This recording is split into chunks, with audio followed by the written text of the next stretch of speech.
Hi guys!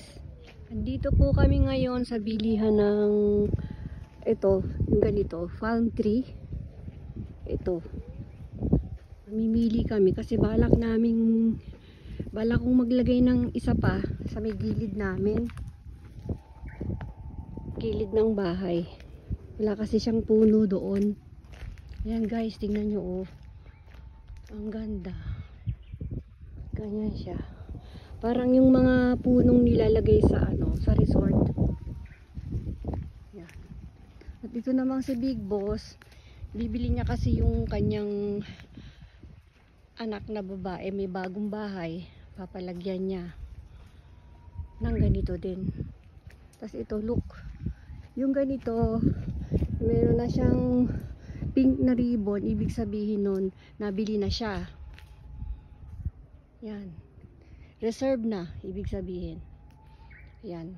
Dito po ito sa Namigata. Koko Namigata dake? Huh? Namigata? Namigata. Dito suki na kami dito kasi yung mga nilagay ko doon sa bahay namin, dito din namin binili. Ayan o. Ganyan sana gusto ko tong malaki na to. Kaso napakamahal niyan. Siguro, ayan o, may mga na siya, may mga ribbon na, ibig sabihin yan naka-reserve na siya.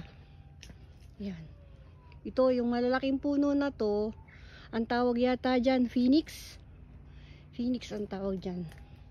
Yan, ganyan sana gusto ko kaso napakamahal nito sabi noon nung may-ari nung farm na to, nasa 100 lapad daw yata. Oh, magkano yung 100 lapad sa peso? Almost 400,000 ngayon. Oh, sa rate ng peso natin. Tingnan nyo. Pili-pili na kayo. Pili-pili na kayo. Diba?